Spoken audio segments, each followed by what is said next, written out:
Si par exemple on vient me consulter parce que la personne a été victime d'un grave accident de la route, a développé par la suite ce qu'on appelle un syndrome de stress post-traumatique, cauchemar à répétition, attaque de panique, etc. Elle vient me voir pour que par hypnose, nous réglions cela. Je vais lui proposer par hypnose de revivre cet événement pas à pas et évidemment d'avoir une méthode qui sera thérapeutique dans ce cadre-là. Lorsque la personne va commencer à me raconter son accident, en fait, elle ne va pas me raconter l'accident, elle va me raconter la façon dont elle a vécu l'accident, c'est-à-dire sa représentation de l'accident. Et il y aura plein de choses dans son récit qui en fait ne seront pas la réalité, mais qu'elle aura reconstruites. Mais peu importe, puisqu'en fait, on réagit tous aux représentations que l'on a, jamais à la vérité des choses. C'est toujours ce que nous inspire et la façon dont on vit un événement qui ensuite va traduire que l'on se positionne bien ou mal par rapport à elle. Donc l'hypnose ne permet pas de retrouver des souvenirs enfouis, elle permet d'avoir accès à des représentations d'événements. Par exemple, en hypnose, je ne peux pas vous faire revivre votre accouchement, ce qu'on appelle la technique du rebirth. Par contre, je peux vous faire revivre la façon dont vous vous représentez votre accouchement. Simplement, lorsque vous allez revivre ça, comme vous en avez une représentation, vous allez réellement revivre, entre guillemets, votre accouchement, c'est-à-dire position fœtale, etc., etc.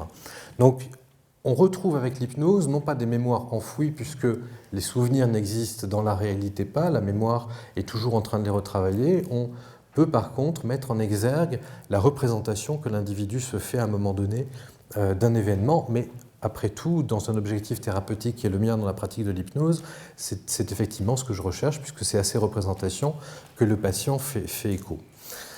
Pour le cas des vies antérieures, alors il m'est arrivé d'accompagner des patients qui me demandaient de revivre des vies antérieures sous hypnose. Je ne suis pas simplement hypnothérapeute, je suis également psychologue, qui est ma culture d'origine, c'est-à-dire qu'on apprend à écouter d'une certaine façon ce que nous disent les gens, et en particulier ce que l'on va évaluer en dehors de la dynamique psychique d'un individu, c'est aussi le lien que l'individu entretient avec son environnement. Ce que je peux dire des vies antérieures, entre guillemets, revisitées par hypnose, c'est qu'en fait, le patient, quand il était dans la narration de la vie antérieure, ne faisait que transposer sa situation actuelle à ce qu'il appelait lui une vie antérieure, quelle que soit l'époque, 16e, Antiquité, etc. C'est-à-dire qu'en fait, on retrouvait toujours, entre guillemets, dans ces revécus de vie antérieure par hypnose, on retrouvait toujours la transposition, la translation de la façon dont l'individu vivait avec son environnement et les conflits qu'il pouvait entretenir avec son environnement. C'était simplement transposé dans quelque chose qui était créé, que lui appelait les vies antérieures. Ce qui permet du coup également d'être thérapeutique. Ça veut simplement dire que le patient n'arrive pas à aborder de front les problèmes actuels et donc a besoin de les mettre en scène sous une autre époque. Ça ne veut pas dire que les vies antérieures n'existent pas, je n'en sais strictement rien. Si les vies antérieures existent ou pas, je n'en sais rien du tout.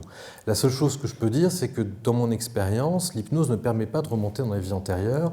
L'hypnose permet à un sujet de faire une forme de rêve éveillé dans lequel il va avoir l'impression de vivre à une autre époque, mais en transposant sa situation actuelle et ce qui vient nourrir ses symptômes à une époque qui n'est pas 2010. Donc encore une fois, ce n'est pas traduire l'existence des vies antérieures ou pas, c'est juste dire que l'hypnose ne permet pas cela.